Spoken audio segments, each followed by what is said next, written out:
فاتحہ۔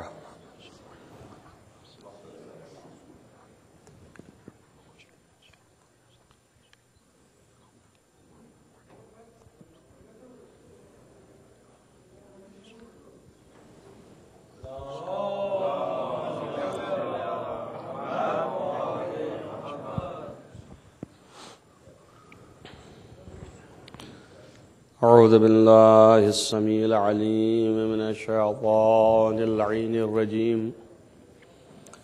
بسم اللہ الرحمن الرحیم، وبہ نستعین وہو المعین، الحمد للہ رب العالمین، والعاقبۃ للمتقین، والجنۃ للموحدین، والنار للملحدین والمنکرین۔ الصلاة والسلام على سید الانبیاء والمرسلین، خاتم النبیین، مولانا مولا الکونین، جد الحسن والحسین، ابی القاسم محمد،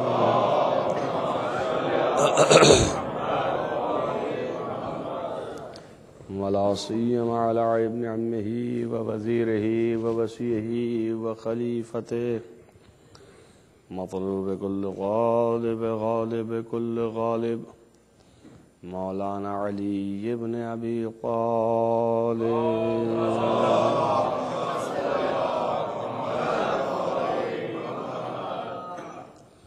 وعلى آله الطيبين الطاهرين المعصومين المظلومين، الذين أذهب الله عنهم الرجس وطهرهم تطهيرا،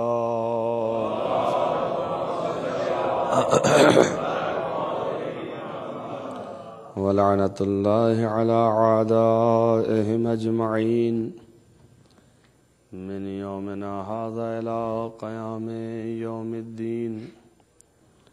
أما بعد، فقد قال الله سبحانه وتعالى في كتابه الحكيم: بسم الله الرحمن الرحيم، إنما وليكم الله ورسوله والذين آمنوا الذين يقيمون الصلاة ويؤتون الزكاة وهم راكعون۔ صلوات پڑھیں محمد۔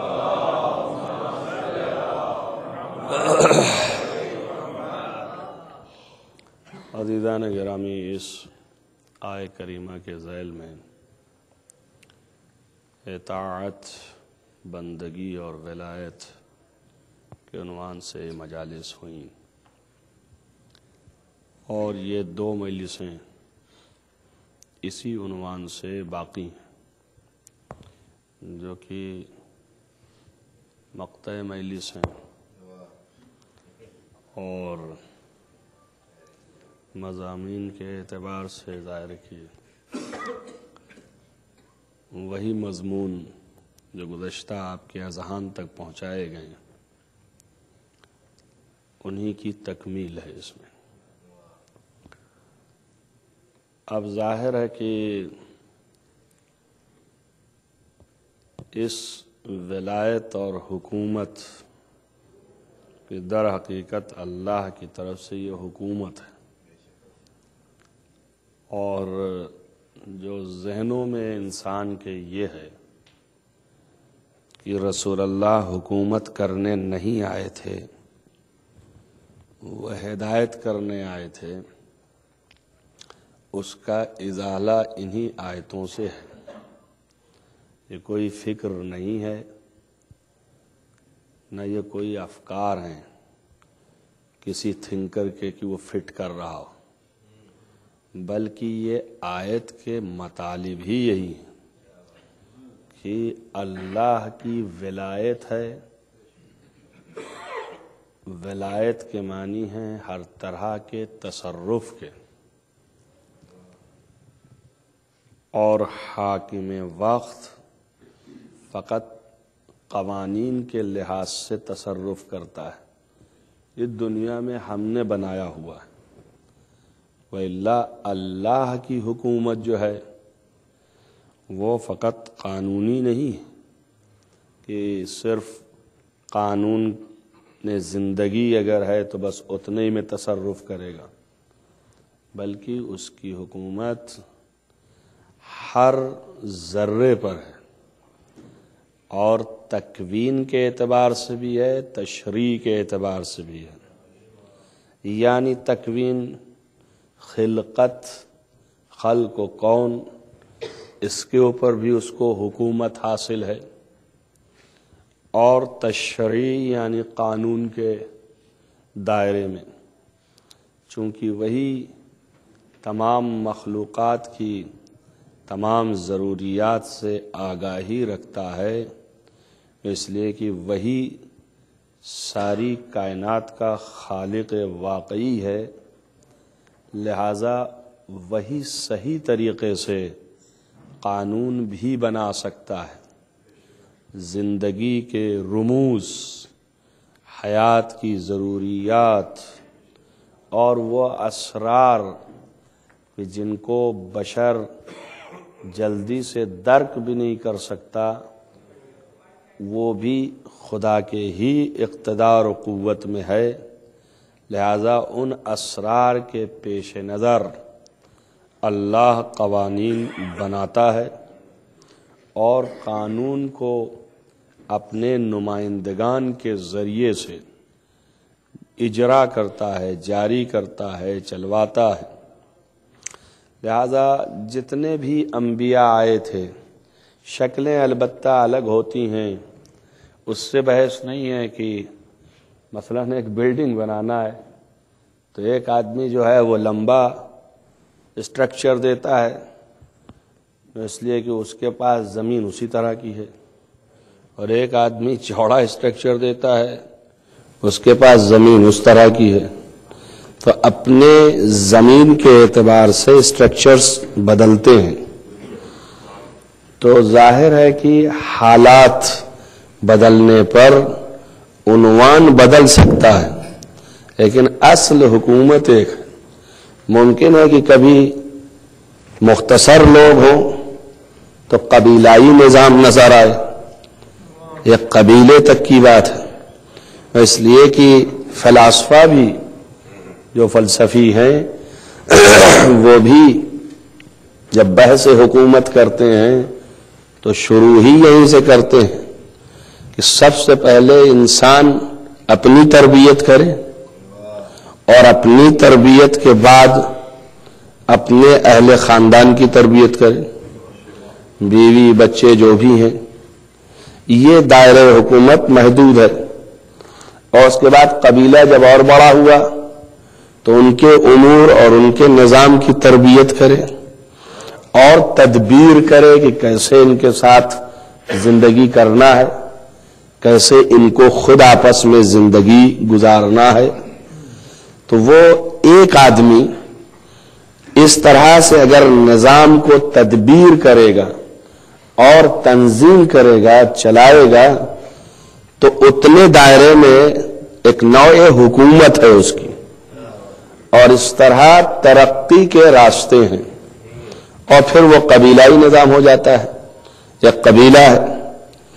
پھر اس کے بعد اگر اور بڑھا تو اب ظاہر ہے کہ نفسیات انسانی ہے، خواہشات انسانی ہے، جھگڑے پیدا ہو جاتے ہیں، ایک کی ترقی دوسرے سے دکھائی نہیں دیتی، دوسرا جو ہے برداشت نہیں کر پاتا، تو آپس میں اختلافات ہوتے ہیں، اختلاف ہو کر کے ہدف دونوں کا ایک ہے، اس کا بھی ہدف یہی ہے کہ میں اپنے قبیلے کے اوپر تدبیر اور تنظیم کا کام انجام دوں، لیکن جو مقابل میں آ کے جنگ کر رہا ہے اس کا بھی ہدف یہی ہے کہ یہی قبیلے کے اوپر میں بھی تدبیر اور تنظیم کا کام انجام دوں، یعنی اس کو چلاؤں۔ مگر دو لڑ رہے ہیں، لڑنے کے بعد اگر لڑائی موقوف ہوئی، تقسیم کر لیا، ایک قبیلہ یہ ہو گیا، ایک قبیلہ یہ ہو گیا، اس کے رئیس یہ ہو گئے، اس کے رئیس وہ ہو گئے، مگر ایک ہی رئیس کے تحت میں نظام چلا۔ اب دو رئیس کے تحت میں نظام نہیں چلے گا، کہ ایسا ہوتا کہ قبیلہ دونوں ایک رہتا جو تقسیم ہوا تھا، اور دو الگ الگ رہتے رئیس اور دونوں بیک وقت حکم کرتے.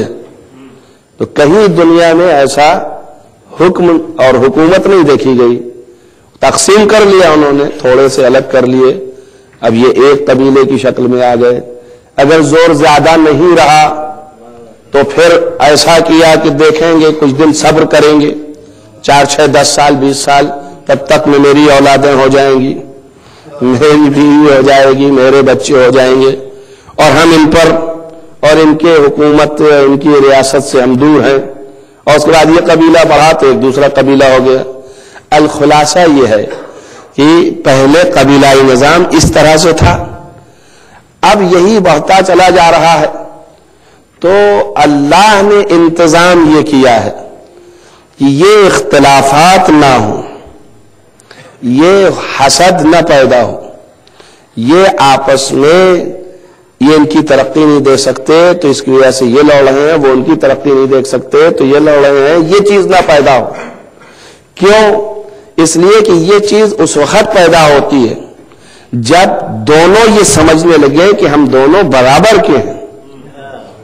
جب برابری کا تصور آ جائے، ایک ہی ماں باپ سے ہیں، ایک ہی جگہ کے ہیں، ایک ہی خاندان کے ہیں، ایک ہی قبیلے کے ہیں، ایک ہی پرورش میں رہے، ایک ہی کھایا، ایک ہی پہنا، ایک ہی جگہ اٹھے بیٹھے، ایک ہی طریقے رہے، جیسے ہم ہیں ویسے یہ ہیں، جیسے یہ ہیں ویسے ہم ہیں. تو اب اس میں جو امتیاز کی کوشش کی جائے گی تو وہ برداشت نہیں کرتا نفس کہ ہم سے یہ ممتاز ہو جائیں کسی بھی جہت سے. تو اب یہ بنیاد ہے اختلاف کی. تو اللہ نے کہا ایسا انتظام میں قائم کرتا ہوں کہ ہر جہت سے ایسا افضل ہو کہ کوئی تصور کر ہی نہ سکے کہ میں اس کے برابر ہوں. جب کوئی تصور نہیں ہوگا کہ میں اس کے برابر ہوں تب پھر یہ تصرف اس کے اوپر کر پائے گا اور پھر یہ حکومت میری قائم ہوگی. اس لیے تخلیق بھی جدا کی، تقویم کے اعتبار سے فضیلتیں الگ رکھی اور کیفیتیں الگ رکھی تاکہ دنیا دیکھ کے پہچان لے. کہنا اور ہم میں سے ہے تو کہتے رہیے آپ، لیکن جب گھٹنے ٹیکیے گا تو خود بتا دے گا کہ تم میں سے نہیں آئے، خود ہی سمجھ میں آ جائے گا کہ تم میں سے نہیں.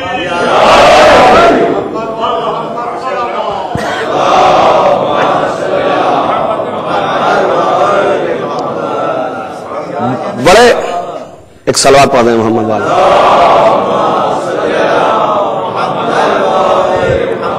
بڑے سادے انداز سے عرض کرو کہ ہمارے اساتذہ بزرگان جو ہیں بڑے سادے انداز میں کہہ دیتے ہیں.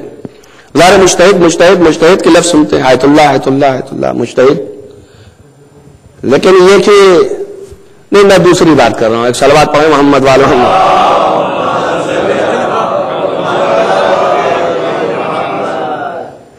تب نشاندہی ہوتی ہے مرکز میں کہ بھئی فلاں مجتہد ہیں، فلاں آیت اللہ ہیں، فلاں آیت اللہ ہیں، فلاں آیت اللہ ہیں. تو ایک لفظ ہے، ایک مفہوم ہے، تو انسان یہ سمجھتا ہے کہ مجتہد یہ آیت اللہ ہے، بڑا سادہ انداز سے لے لیتا ہے. لفظ جو ہے سادہ ہے بالکل، اس کی چونکہ 4 دیواری تو معلوم نہیں کیا ہے،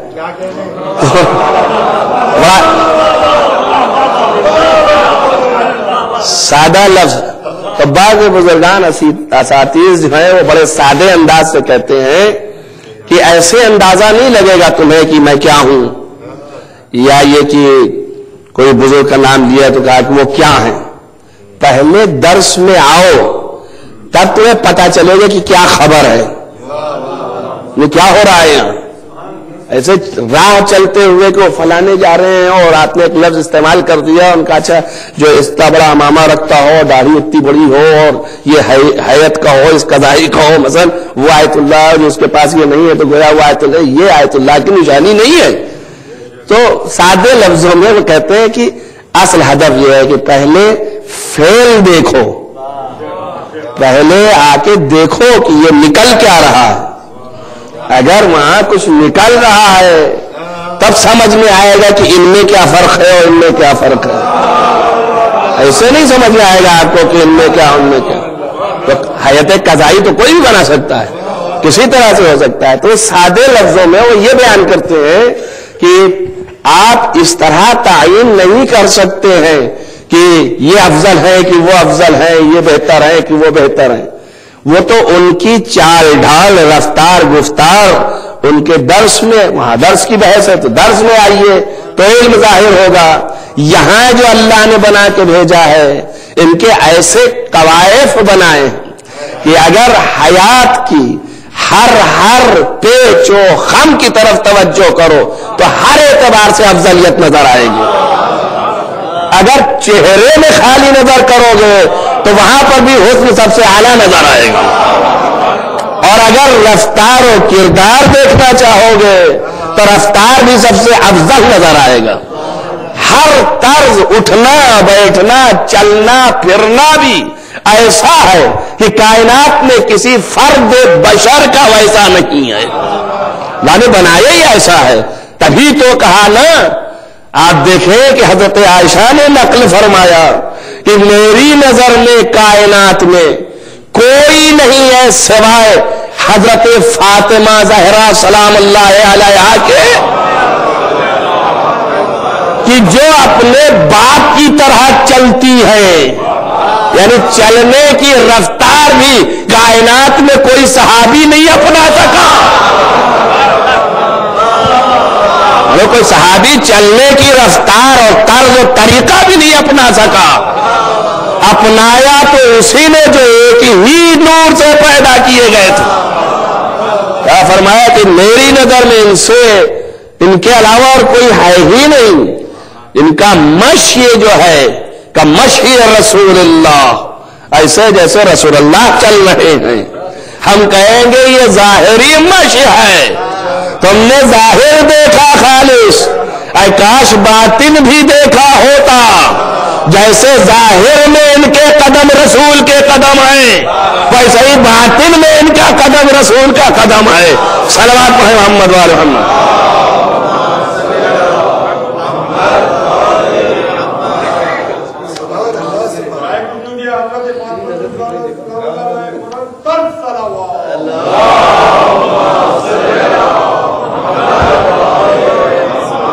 بس نظام طرز حکومت اس نے ایسا رکھا کہ سب سے افضل ہو, ہر جہت سے افضل ہو.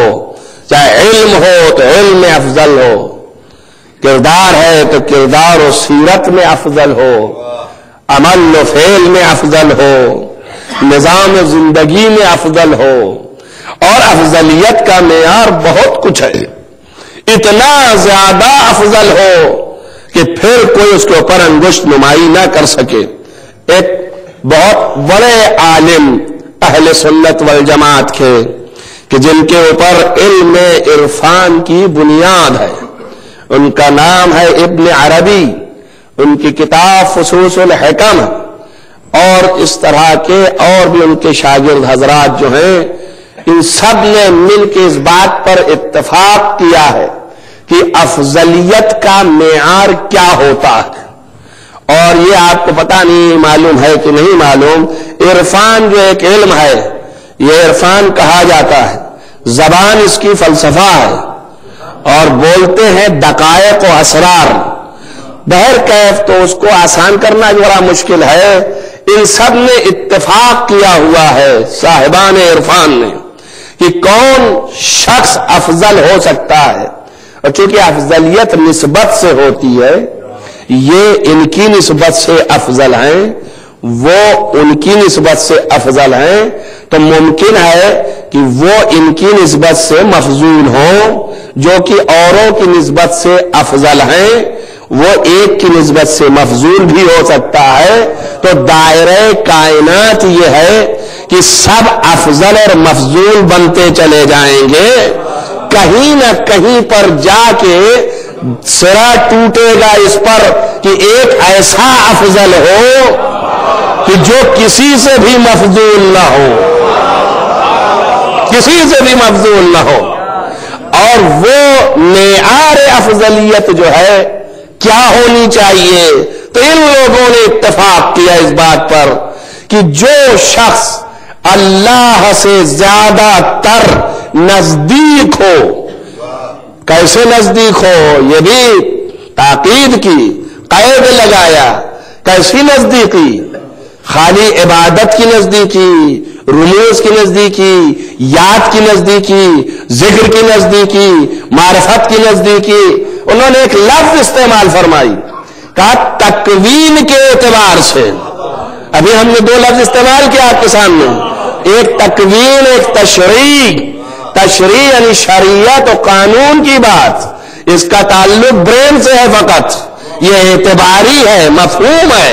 ہم نے مفہوماً یہ سمجھ لیا ہے کہ اس چیز کا یہ دائرہ ہے، لیکن تکوین اسے کہتے ہیں جو کون و خلقت کی بات ہو۔ سورج تکوینی ہے، چاند تکوینی ہے، آپ تکوینی ہے، آپ کو اللہ نے خلق کیا ہے۔ تو جو خلقت و تکوین کے اعتبار سے اللہ سے نزدیک تر رہے وہ زیادہ خیر ہے۔ کیوں؟ اس لیے کہ اللہ خیر ہے، خیر محض ہے، اس کے یہاں شر کا تصور نہیں ہے۔ میری بات پر توجہ رکھیے گا، اور یہ ان کا فیصلہ ہے سارے عرفاء کا، کیونکہ اللہ خیر محض ہے، اس کی خلقت کا کوئی سوال ہی نہیں ہے، وہ خود خالق ہے، وہ ہے خیر محض۔ تو جو بھی اللہ سے نزدیک تر ہے خلقت سے، تخلیق کے اعتبار سے، وہ خیر جو ہے اس کی خیریت اللہ کی خیریت سے نزدیک تر ہو رہی ہے، یعنی اس میں شرریت کم ہوتی جا رہی ہے، اور جب شرریت کم ہو رہی ہے وہ خیر تر ہے، تو دوسرے سے جس میں شرریت اس کے مقابلے میں زیادہ ہے اس سے وہ افضل ہے۔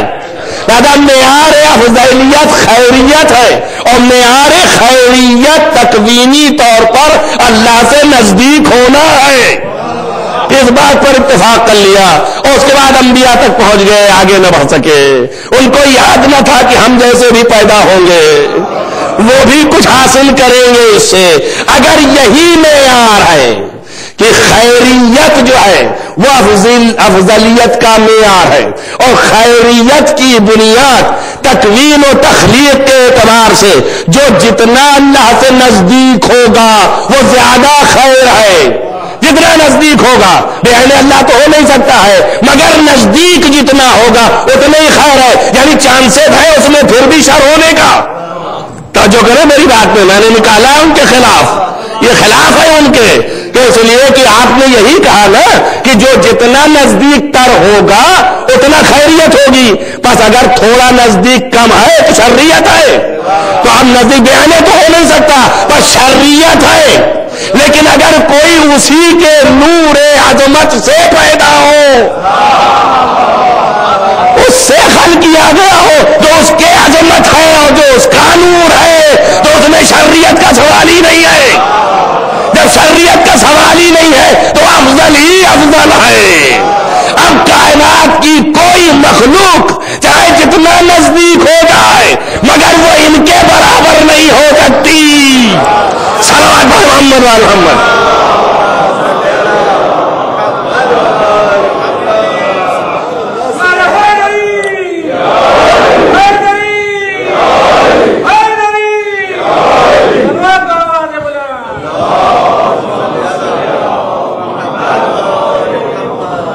اور رسول اللہ صلی اللہ علیہ وسلم نے ارشاد فرمایا، خلقنا اللہ نورنا من عظمت نورہ، اللہ نے ہم کو خلق کیا اپنے نور کے عظمت سے۔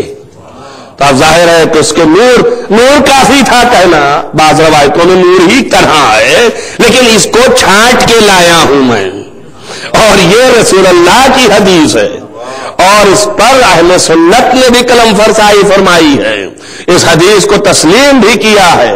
تو معلوم یہ ہوگا خالص نور تک بھی اگر رہتا تب بھی مسئلہ حل تھا، مگر لفظ عظمت لگا دیا اللہ نے کہ اگر ذرہ برابر ذہن ادھر ادھر ہونے لگے تو اب میری عظمت میں شک نہ کرنا، یہ مرحلہ ہے کہ ہم کہتے ہیں کہ فضائل علی میں شک نہ کیا کرو، کہ اس لیے ان کے فضائل میں شک کرنا عظمت خدا میں شک کرنا ہے، اور جس نے عظمت خدا میں شک کیا پھر وہ مومن نہ رہا۔ صلوات محمد و آل محمد۔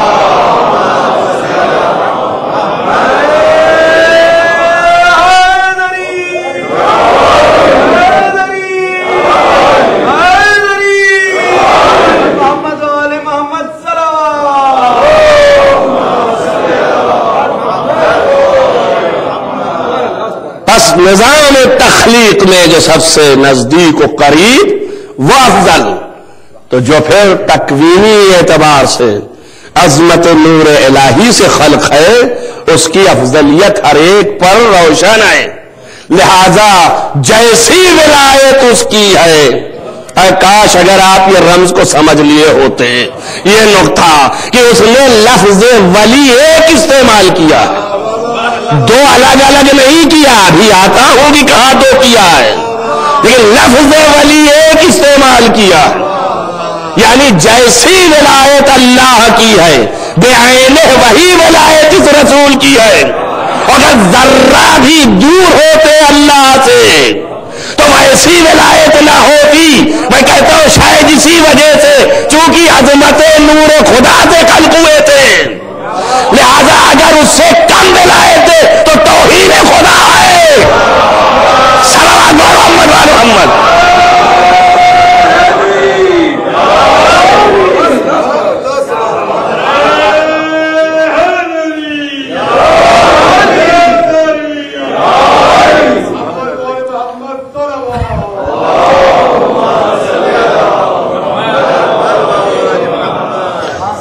توہین و اہانت خدا ہے، اس لیے وہ اپنی اہانت برداشت نہیں کر سکتا ایک لمحے کے لیے۔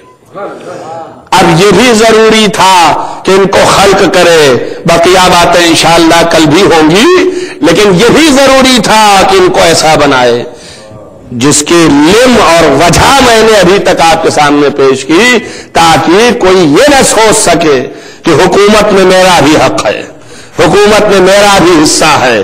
اتنا اونچا کر دیا یا کوئی بشر یہ فکر نہیں کر سکتا ہے، بشر تو بشر ہے، ملک بھی نہیں پہنچ سکتا وہاں تک، کوئی نہیں پہنچ سکتا ہے، تب ان کو وہی حکومت دی جو اپنی حکومت تھی، وہ حکومت ان کو مقرر کر دی۔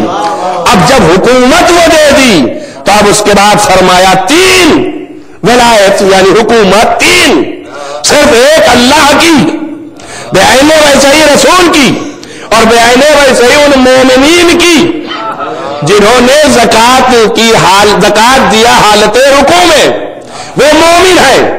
اللہ کی مصلحتیں خالی نہیں ہوتی ہیں حکمت سے، وہ لفظیں بہت گن چن کے استعمال کرتا ہے، ورنہ عربی لفظیں تو فراوان ہے۔ وہ قرآن کی پھر خصوصیت کیا رہ گئی؟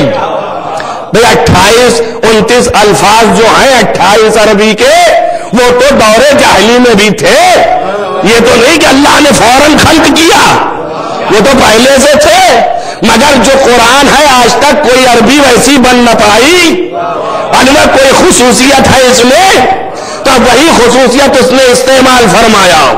جیسے ہی اس نے یہ کہا کہ ولایت صرف ان تینوں کی، اور اس میں تیسرے کا نام نہیں لیا، رسول کہہ کے خاص تو کر دیا، رسول کو منصب کا نام لیا، لیکن تیسرے کے منصب کو بتایا، ایماندار شرط لگائی، قیام نماز شرط لگائی، زکات دے رہے رکوع کے حالت میں۔ ابھی ایک ایک چیز ہی ایسی ہے کہ نہ ایمان کا کوئی مقابل پیدا ہوا آج تک، نہ نماز و سجدہ کا کوئی معاصر پیدا ہوا آج تک۔ اب سوچیے آپ، اور مال و دولت میں تو سب کہتے بڑے فقیر تھے، جب اتنے زیادہ فقیر تھے تب ایسی زکاتیں دیا کرتے تھے، کیا سوچتے ایسی زکاتیں دیا کرتے تھے، کہیں اگر غنی بھی ذات ہوتے تو کیا عالم ہوتا۔ صلوات محمد و آل محمد۔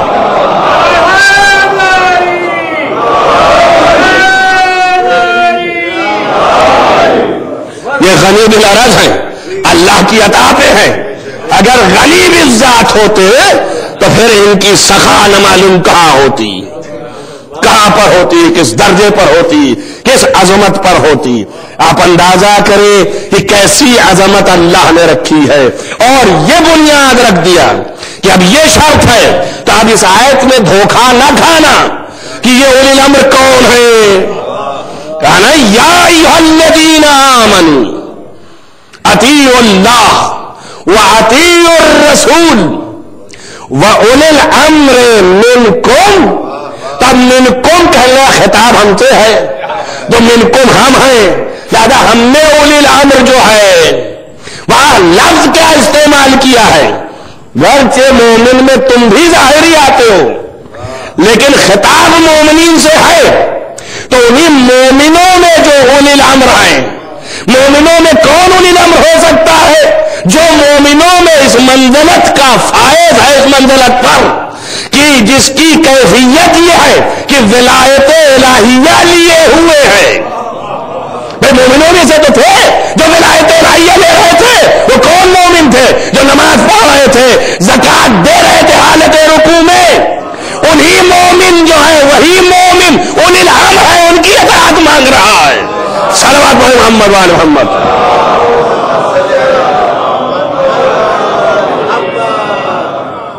غیر نہیں ہو سکتا، غیر معصوم قطعاً مراد بھی نہیں ہو سکتا۔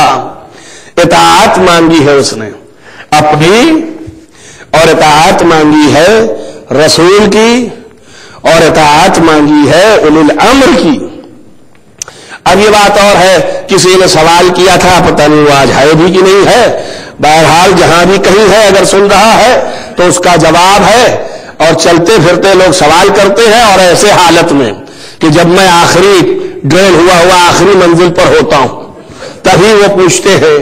تو سوال ان کا یہ تھا کہ ان کے کسی دوست نے سوال کیا تھا کہ صاحب یہ اس میں حکم جو آیا ہے اللہ کی اطاعت کا، رسول کی اطاعت کا، اور اس کے بعد اولی الامر کی اطاعت کا، آیت یوں ہے یا ایھا الذین آمنوا اطیعوا اللہ واطیعوا الرسول واولی الامر منکم۔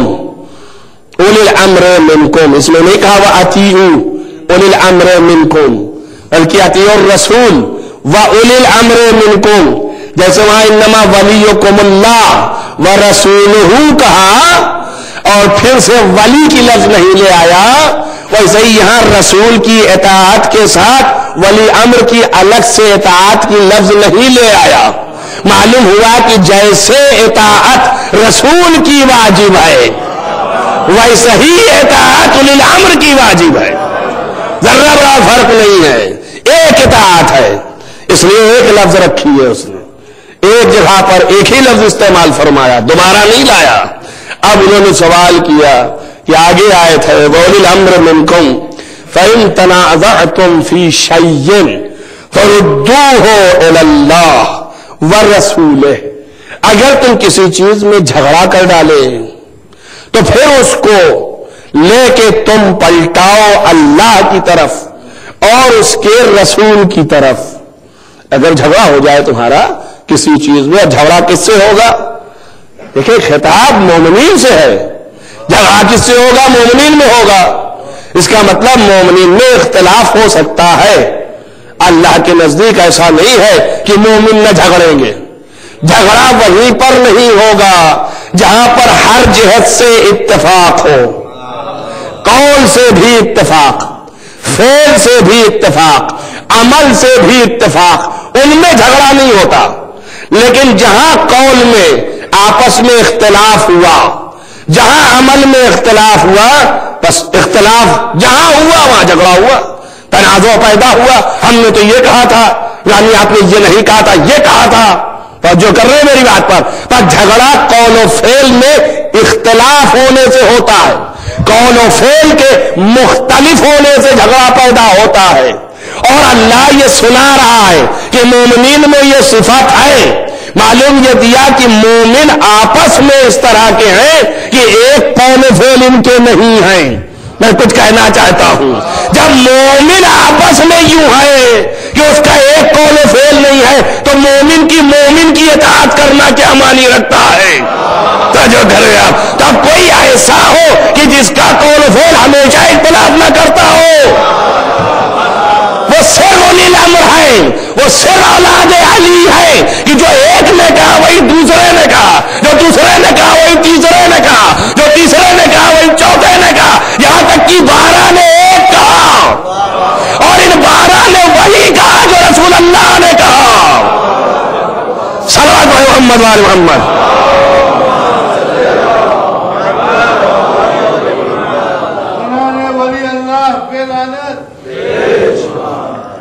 ایک صلوات اور پڑھے محمد وآل محمد. جو رسول اللہ نے کہا وہی ان 12 نے کہا.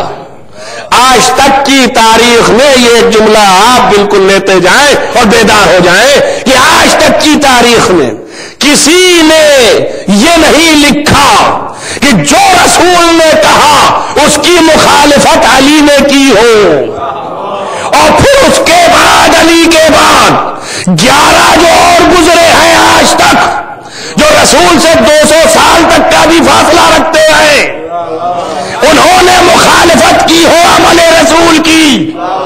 میرا سوال یہی ہے مگر امتی میں کسی ان کے علاوہ کسی ایک کی ضمانت نہیں ہے. حد ہو گئی رسول کے سامنے مخالفت کیا کہ رسول کو بھی نکال دینا پڑا. صلوات محمد وآل محمد.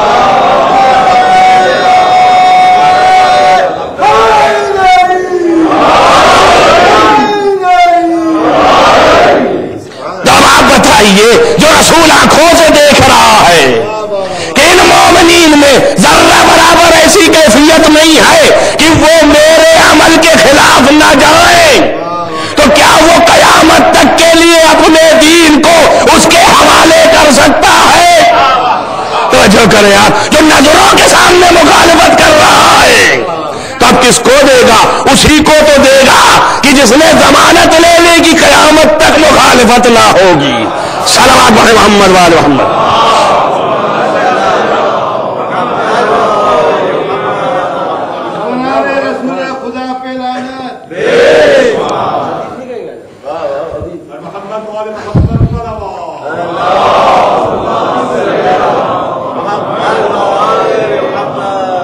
لہذا یہ اطاعت بھی مانگی تو ان لوگوں کی کہ جو قول رسول اور فعل رسول کو یکساں رکھتے ہیں.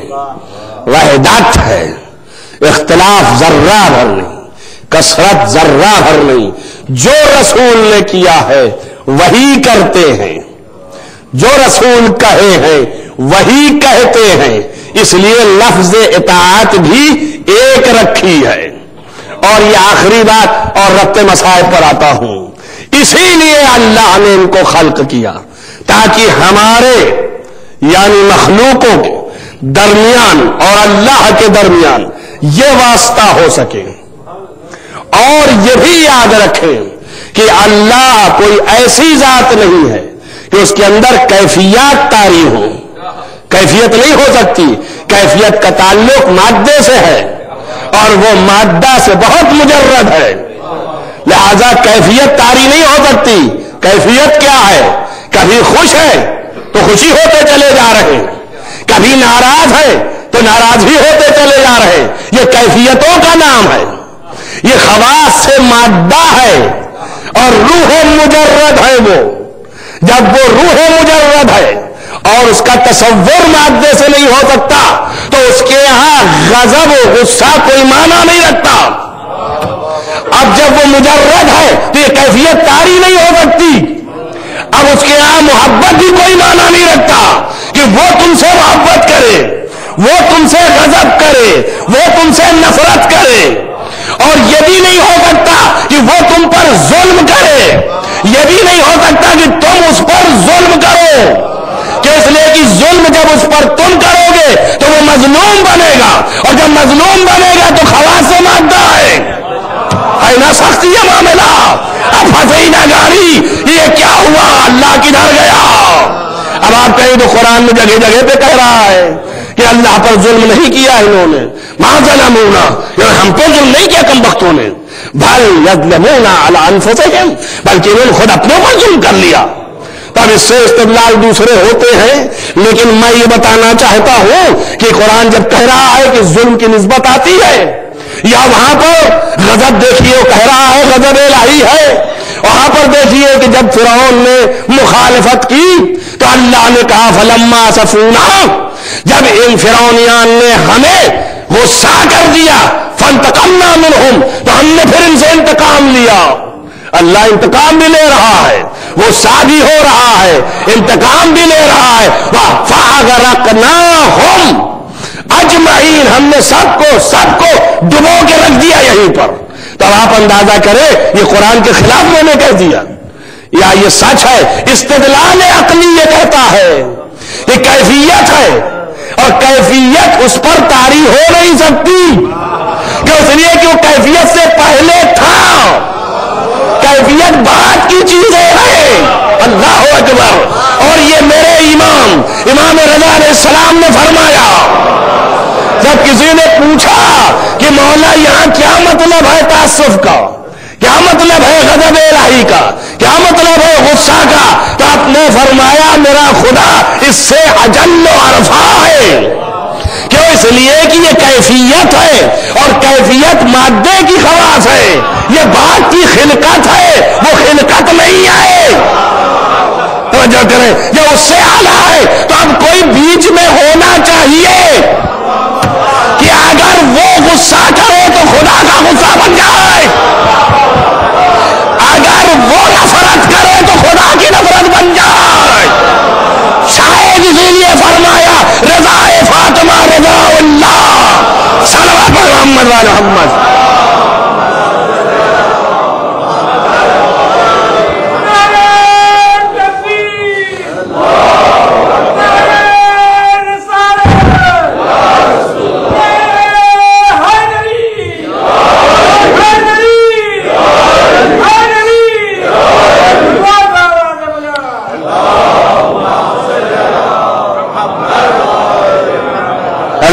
معنی ظلم بھی معلوم ہونا چاہیے کہ کیا ہے، معنی غضب بھی معلوم ہونا چاہیے کہ کیا ہے، اور معنی محبت و نفرت بھی معلوم ہونا چاہیے کیا ہے۔ تو کوئی واسطہ ہے بیچ میں کہ جب وہ غضب کرتا ہے تو گویا اللہ کا غضب ہے، یا اس کے غضب کے اظہار کا واسطہ ہے۔ یہی ہے مظہر صفات کمال و جلال الہی۔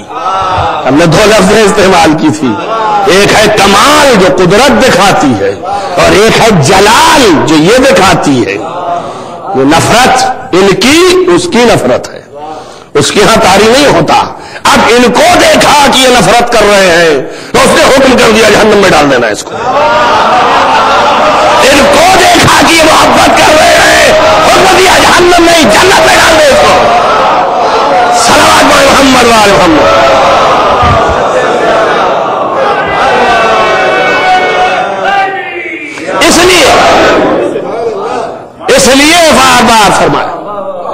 اس لیے بار بار فرمایا کہ ان سے محبت اختیار کرو، ان سے نفرت نہ کرنا۔ ظاہر ہے کہ ہر شخص کو اپنی اولاد پیاری ہے، امت ہے میری، میرے نام سے منسوب ہے، نہ بشریت سے مجھے کیا لینا دینا، لیکن اتنا لینا دینا ہو گیا کہ ہم کو بھی اس کا خول پہن کے ان کے پاس آنا پڑا تھا۔ تب اتنا اس کی انسیت ہے کہ تم بھی بشر کیوں جہنم جاؤ۔ بار بار کہا کہ ان سے محبت اختیار کرنا، اور اسی لیے یہ بھی لفظ بڑھا دیا اللہم بار الہ، میں ان سے محبت کرتا ہوں تو بھی محبت کر۔ توجہ کر رہے ہیں، یہ وہی معنی ہے کہ جب ان سے محبت ہوگی یہ خوش ہوگے تو گویا اللہ محبت کر رہا ہے۔ اور پھر یہ بھی ہے کہ جس نے ان سے نفرت کی تو پھر جب یہ نفرت کرے گے تو خدا کی نفرت ہے۔ تو نے فرمایا اللہم وال من والا وآد من آدا۔ کبھی وقت آئے گا تو کہیں گے ہم لوگ شیعہ بن جاتے ہیں، صلوات پڑھیں محمد والے ہوں۔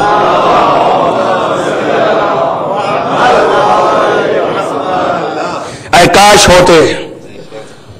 محبت بہت بڑی چیز ہے، موضوع محبت نہیں ہے، ایک جملہ ہے فقط بہت امر عظیم ہے. وہاں حکم یہ ہے کہ میرے محب سے محبت رکھو. تو یہاں دیکھ یہ رہے ہیں کہ محب سے محب جلتا ہے, محب سے محب دشمنی کرتا ہے, محب اہل بیت سے محب اہل بیت نفرت کرتا ہے. وہ حکم یہ ہے کہ میرے محب سے محبت کرو. شیعہ اسے کہتے ہیں, اور یہ قاعدہ عقلی بھی ہے اور فرمان امیر المومنین بھی ہے نہج البلاغہ میں, کہ میرے دوست کا دوست میرا دوست ہے اور میرے دشمن کا دوست جو ہے وہ میرا دوست نہیں ہے. البتہ دشمن کا دشمن ممکن ہے کہ کسی مصلحت کی بنیاد پر دوست بن جائے. اس لیے ہمارے یہاں مسئلہ بھی ہے کہ یہ حب علی میں نہیں آئے نا مسئلہ, یہ حب علی میں نہیں آئے, بغض معاویہ میں چلے آ رہے ہیں.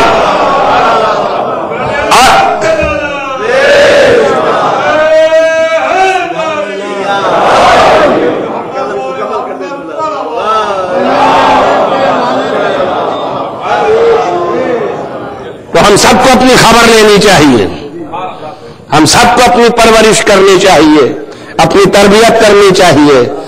کہیں ایسا نہ ہو جائے کہ جن سے محبت کر رہے ہیں ان کے محبوں سے نفرت کی وجہ سے وہ ناراض ہو جائیں. تو ان کو بھی خوش رکھنا ہے. لہذا میں بتا یہ رہا تھا کہ بیچ میں واسطہ ہے, اور یہ واسطہ جو ہے اس طرح کا ہے.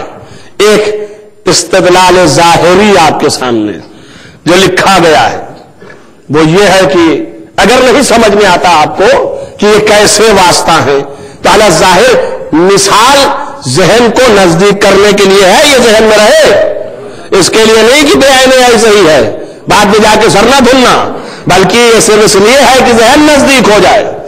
ایک ملک کا حاکم جب اپنا سفیر دوسرے ملک میں بھیجتا ہے تو اگر اس ملک میں اس سفیر کے ساتھ اہانت کی جائے تو وہ اہانت حاکم کی ہوتی ہے کہ نہیں ہوتی؟ حالانہ اس حاکم سے نہ اس سفیر سے کوئی احسانیت نہیں ہے مگر ایک نسبت ہے خالص. تو جب نسبت ظاہری میں یہ ہے کہ اس کا اکرام اس کا اکرام ہے, اس کی بے عزتی اس کی بے عزتی ہے, تو یہ سفیر کل الہیہ ہیں. تو اگر ان کی احترام کیا تو اللہ کا احترام کیا, اگر ان کو تم نے ٹھکرایا تو اللہ کو ٹھکرا دیا, جب اللہ کو ٹھکرا دیا تو مومن نہ رہ گئے. اس لیے کہتے ولایت علی سے پھرا تو کافر ہو گیا. صلوات محمد وعلی محمد.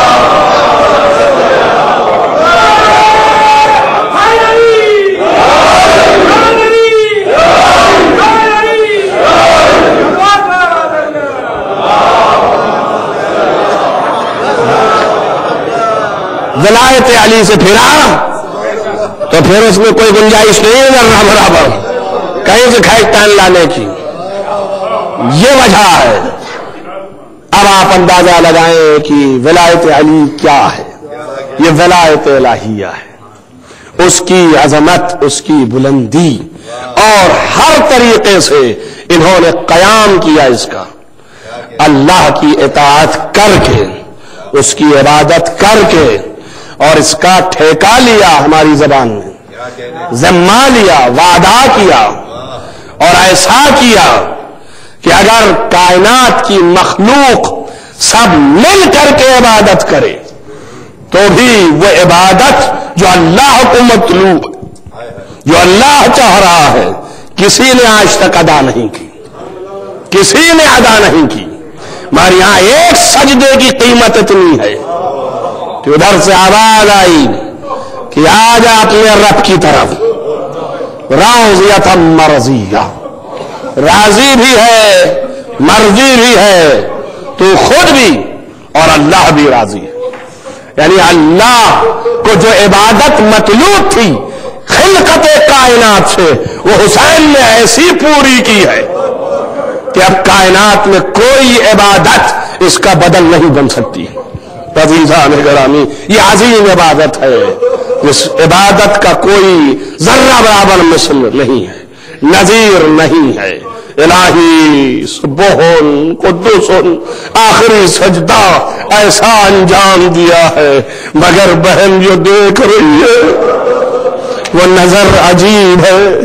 اللہ کی جانب سے جس چیز کے لیے بھیجے گئے ہیں وہ منصب ادا کر دیا، وہ پوری خدمت تمام کر دی، اور اس کے بعد جو سر سجدے میں رکھا، باپ نے جیسے کہا تھا فزت برب الکعبہ، ویسے ہی کہا الہی قد وفیت عہد، بار الہ میں نے اپنا عہد پورا کر دیا، اوفی بعہدک، اب تو اپنا عہد پورا کر، اب تیری منزل ہے۔ عزیزوں مگر کیسے پورا کر رہا تھا؟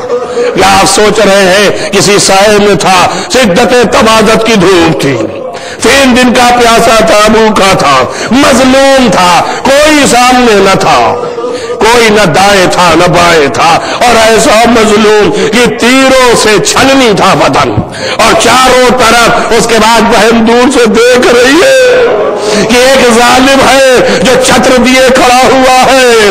فرمایا ابن سعد انت تنظر، تو دیکھ رہا ہے کھڑا، ویقتل ابو عبداللہ، اور حسین قتل ہو رہے، جزاکم ربکم خیر الجزا، حسین قتل ہو رہے، تو کھڑا دیکھ رہا ہے۔ اے پسر سعد تجھے تو سب کچھ معلوم ہے، اس کے بعد تو یہ کر رہا ہے۔ اللہ اکبر، کتنی بے رحمی ہے، کتنی بے عزتی ہے، کتنی بے رحمی ہے، کس طرح سے اللہ کے سفیر کے ساتھ پیش آ رہے ہیں۔ اب سوچیں آپ غضب الہی کیا ہوگا، نفرت الہیہ کیا ہوگی۔ بس عزیزان گرامی، عجیب و غریب الفاظ لکھے ہیں کہ حضرت زینب سے دیکھا نہیں گیا۔ فرماتے ہیں کہ جب حضرت زینب نے یہ پکار کے کہا اور ایسے انداز سے گریہ بلند کیا اور فرمایا یا لیت السماوات قد انطبقت، اے آسمان قد پھٹ گیا ہوتا، زمین دھس گئی ہوتی، میں وہاں چلی گئی ہوتی، میری ماں مجھے پیدا نہ کرتی۔ میں نے ایسا دیکھا جب زینب یہ فریاد کر رہی ہے تو جانوروں کے آنکھوں سے آنسو ٹپک رہے ہیں، ان کے آنسو ٹپک رہے ہیں بیچاری زینب کو دیکھ کر کے۔ عزیزان گرامی، عجیب و غریب منزل ہے بی بی کی، ابھی دوڑ رہی ہے ادھر ادھر، کبھی خیمے تک، کبھی ٹلے پہ، کبھی خیمے تک، کبھی ٹلے پہ۔ عزیزوں ایک مرتبہ کام تمام ہوا، بس ایسے ہی تمام ہوا، گھر میں اندر آئی، کچھ پتا نہیں بھائی کے لیے کیا ہو رہا ہے، بھائی کے لیے کیا رہا، فضا دیکھو ابھی تک کوئی خبر نہیں آئی۔ عزیزوں عجیب و غریب روایتیں ہیں، جانوروں میں اتنا شعور تھا کہ حسین پر اس قدر فدا تھے کہ ذوالجناح کے لیے لکھا جاتا ہے کہ جب یہ آخری وقت ذوالجناح نے زمین تک پہنچایا تھا امام کو تو نزدیک نہیں ہونے دیتا تھا۔ گرچہ علامہ قنطوری نے لکھا ہے کہ ذوالجناح اپنے سے چلا گیا، لیکن یہ درست نہیں ہے۔ میں نے روایتیں پڑھی ہیں کہ ذوالجناح اپنے چاروں ہاتھ پیر سے حسین کو بچا رہا تھا، کسی کو نزدیک آنے نہیں دے رہا تھا، یہاں تک کہ ظالموں نے اس قدر تیر مارا تو ذوالجناح بھاگا۔ عزیزوں روایت میں ایک فقرہ ہے کہ ذوالجناح بھاگ کر کے خبر دینے آیا کب، جب حسین شہید ہو گئے، اپنے چہرے کو خون سے رنگا اور رنگنے کے بعد آیا اور سیاح کیا، سیاح میں لفظ استعمال فرمایا امام نے کہ ذوالجناح کہہ رہا تھا ظلیمہ ظلیمہ، واحد ظلم ہو، یہ کتنا بڑا ظلم کیا ہے ان لوگوں نے۔ یہ بیویاں نکل پڑی اور کوئی جو ہے ذوالجناح کے گردن میں ہاتھ ڈال دیا، اے میرے ذوالجناح تو نے میرے بھائی کو کہاں چھوڑا، کسی نے ذوالجناح کی کمر پکڑ لی، اے ذوالجناح اس پر جو سوار تھا، سوار دوجے رسول کہاں چھوڑا، کسی نے سن پکڑ لیا، اے ذوالجناح میرے بابا کو کہاں چھوڑا۔ عزیزوں کافی دیر تک ذوالجناح بھی روتا رہا، آنکھوں سے آنسو ڈپکتے رہے۔ اس کے بعد بیویوں سے جب فرصت ملی تو پلٹ کے پھر مقتل کی طرف گیا، جب مقتل کی طرف گیا تو روایت کا ایک فقرہ ہے کہ ظالموں نے پھر تیر مارنا شروع کیا، پسرے ساتھ کی نظر پڑ گئی، اس نے دیکھا زین پر بلند ہوا، کہا اسے تیر نہ مارو، یہ رسول کی سواری ہے۔ میں کہوں گا پسرے ساتھ رسول کے سواری کا یہ احترام اور راکب دوجے رسول کا کوئی احترام نہیں۔ جزاکم ربکم خیر۔ بس عزیزوں ختم کیا میں نے، آج 11 کی مجلس ہے، ایک فقرہ پرسے کا پڑھتا ہوں۔ عزیزو، جب شہادت ہو گئی، خیمے میں آگ لگ چکی، بیویاں رات کس طرح سے کرب و بے چینی کی گزار چکی، جب سب نمودار ہوئی تو سب سے پہلا کام عبادت الہی کے بعد زینب نے اپنی ردا اوڑھی۔ حمید ابن مسلم کہتا ہے میں نے اس ردا کو دیکھا ہے، یہ سرخ ردا تھی۔ میں کہوں گا یہ سرخ رنگی ہوئی نہیں تھی، یہ زینب کی وہ ردا ہے جسے پہن کے علی اکبر کی میت میں گئی تھی، جو خون سے سرخ ہو گئی تھی۔ بس یہ ردا ہوئی اور مقتل میں پہنچنے کے بعد دوزانو ہوئی۔ عزیزو، مگر اس واقعے سے پہلے ایک واقعہ یاد آیا۔ مقتل میں بیچارگی سے کھڑی ہو گئی، ادھر ادھر دیکھنا شروع کیا۔ اس سے آپ اندازہ لگائیے کہ امام کی میت کے ساتھ کیا کیا بے حرمتیاں ہوئی ہیں۔ بہن جو بچپنے سے بھائی کے ساتھ رہنے والی، وہ اپنے بھائی کی میت کو پہچان نہیں رہی ہے، وہ کہہ رہا ہے علی اکبر بابا کدھر ہے؟ اے عباس بھائی مجھے دکھ نہیں رہے۔ زینب متحیر ہیں، سمجھ نہیں پا رہی ہیں کہ میرے بھائی کی میت کون ہے۔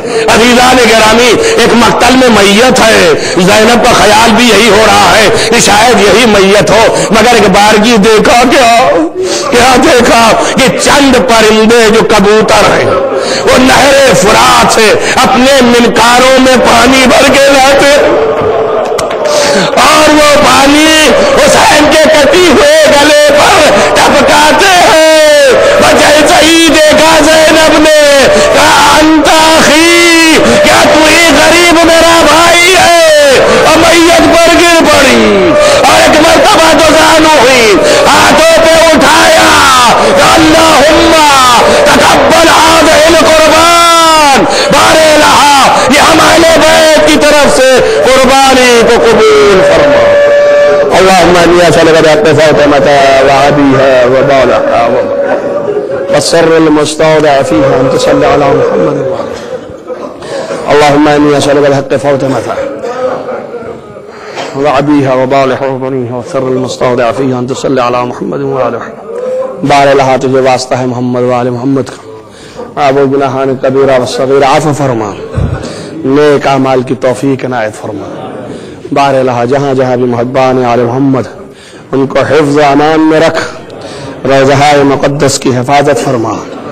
بارے لہا تمام دنیا میں جہاں جہاں مریض ان کو شفا عنایت فرما، خصوصاً محبان آل محمد کو شفا عاجل و کامل عنایت فرما، جنہوں نے دعاؤں کے لیے کہا ان کو شفا عاجل و کامل عنایت فرما۔ بارے لہا ہم سب کے دلی حوائج کو بر لا، ہمارے دلوں ولائے آل محمد کو جاگزین فرما، ہم کو ان کی حیثیتوں کی معرفت عنایت فرما۔ بارے لہا اس عزاداری کو قائم و دائم رکھ، معبود اس مختصر سی عبادت کو قبول فرما۔ بارے لہا تمام علماء اعلام کا سایہ ہمارے سروں پر محفوظ رکھ، معبود امام کا ظہور جلد از جلد فرما، ان کے اصحاب و انصار میں شمار فرما، خصوصاً وہ شہداء جو ایام محرم میں شہید کیے گئے ہیں، خواہ وہ عراق میں ہوں، خواہ وہ بحرین میں ہوں، خواہ وہ افغانستان میں ہوں یا ہندوستان میں یا پاکستان میں یا دنیا کے کسی کونے میں، کہ جن کو بھی شہید کیا گیا ہے اس ماہ محرم میں، ان کو خصوصی مقام شہداء کربلا کے ساتھ عنایت فرما۔ اللہم تقبل من الدعاء بحق محمد وآلہ الطاہرین۔ یا حسین یا حسین یا حسین یا حسین یا حسین یا حسین یا حسین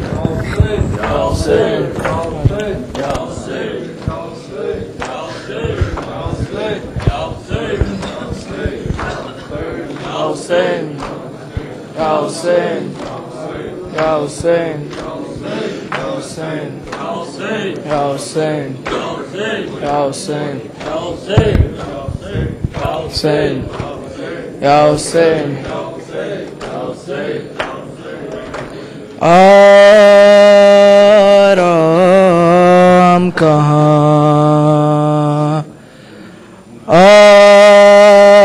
آرام کہاں آرام کہاں کشت عالم میں زینب کو بھلا آرام کہاں ہے آرام کہاں آرام کہاں ہے آرام کہاں قتل شبیر بھی عباس بھی اکبر بھی ہوئے کٹ گئے اون محمد کے بھی مقتل میں گلے لاش ابن حسن ہو گیا پامال جفا آرام کہاں ہے آرام ہے آرام کہاں کشت عالم میں زینب کو بھلا آرام کہاں ہے آرام ہے آرام کہاں تیر جب عسکر معصوم کی گردن پہ لگا دیتی تھی خیمے کے در پر کھڑی بانو یہ صدا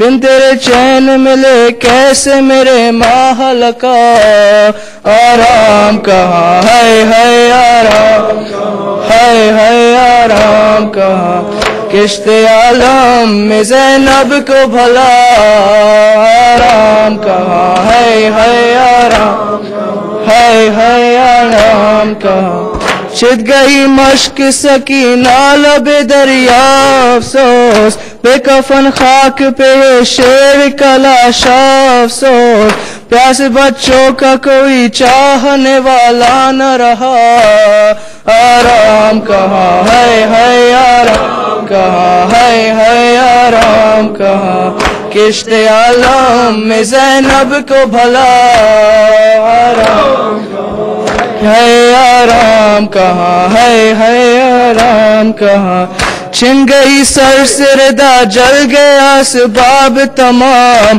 پاد شبیر نمودار ہوئی کیسی یہ شام خون کانوں سے بہا بچی کا دامن بھی جلا آرام کہاں ہے آرام ہے آرام کہاں کشت عالم میں زینب کو بھلا آرام کہاں ہے آرام ہے آرام کہاں سر شہیدوں کا سر نو کس نہ قید حرام ایک دو کا نہیں سینے میں 72 کا ہے غام بیڑیاں پہن ہوئے لاگر و بیمار چلا آرام کہاں ہے آرام ہے آرام کہاں کشت عالم میں زینب کو بھلا آرام ہے آرام کہاں ہے آرام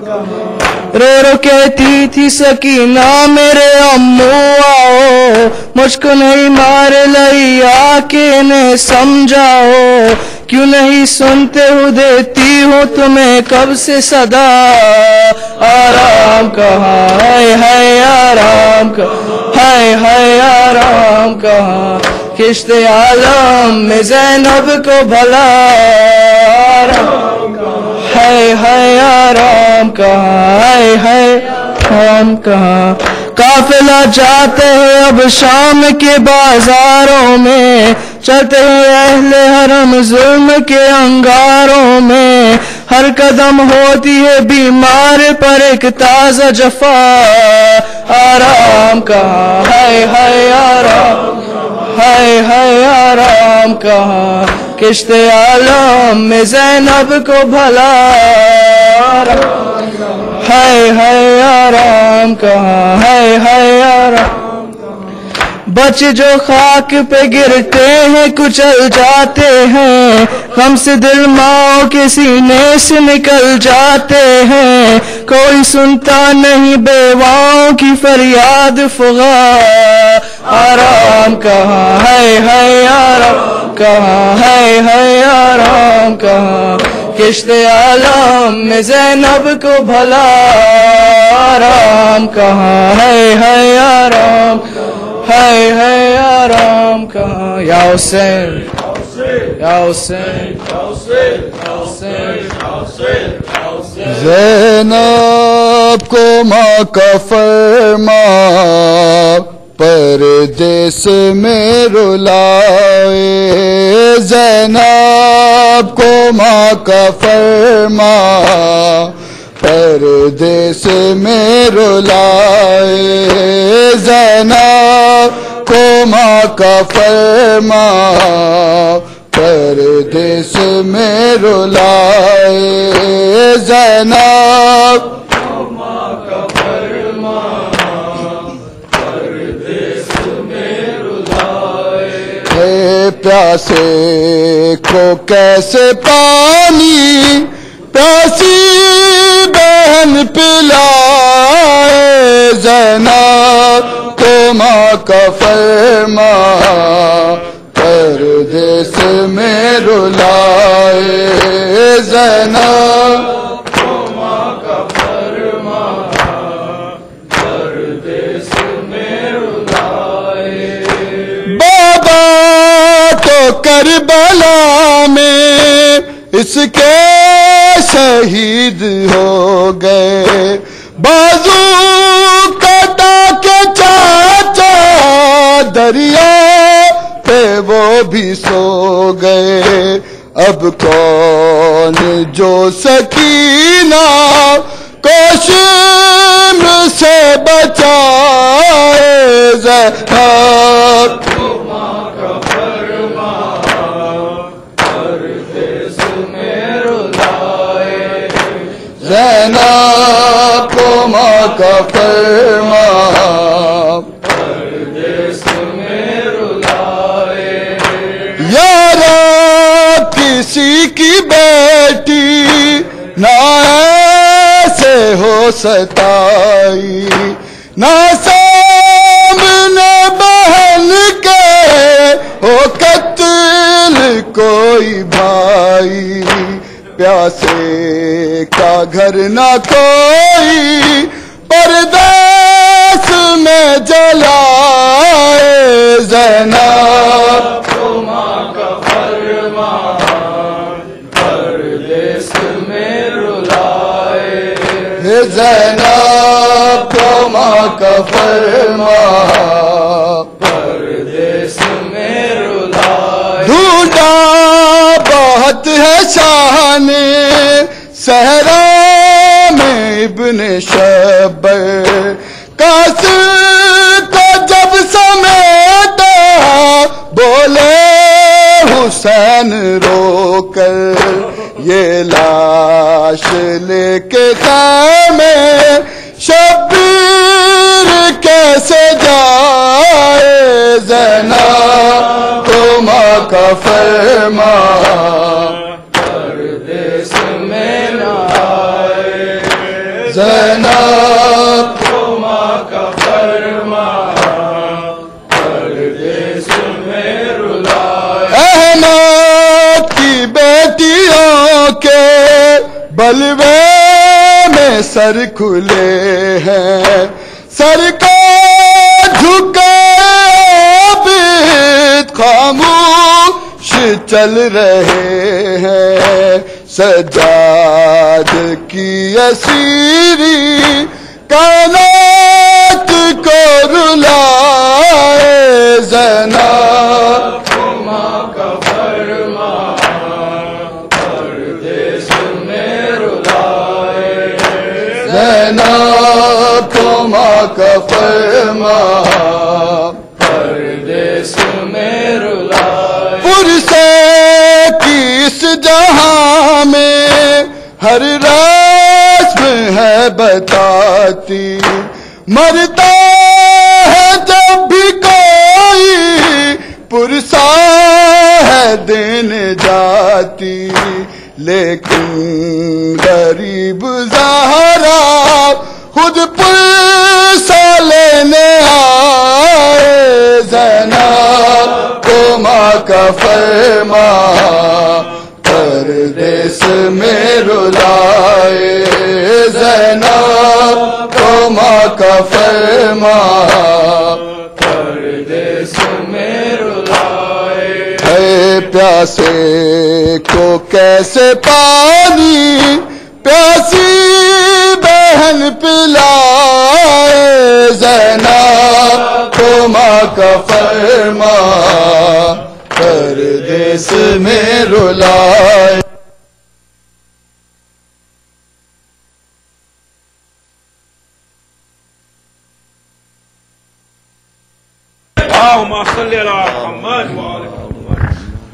السلام علیکم یا ابا عبداللہ، السلام علیکم یا ابن رسول اللہ، السلام علیکم ورحمۃ اللہ وبرکاتہ. السلام علیکم یا غریب الغرباء، السلام علیکم یا معین الضعفاء والفقراء، السلام علیکم یا شمس الشموس، السلام علیکم یا انیس النفوس، السلام علیکم یا ایھا المدفون بارض طوس، السلام علیکم یا مغیث الشیعة الدوار فی یوم الجزاء، علیک تحیۃ الثناء ورحمۃ اللہ وبرکاتہ. السلام علیکم یا صاحب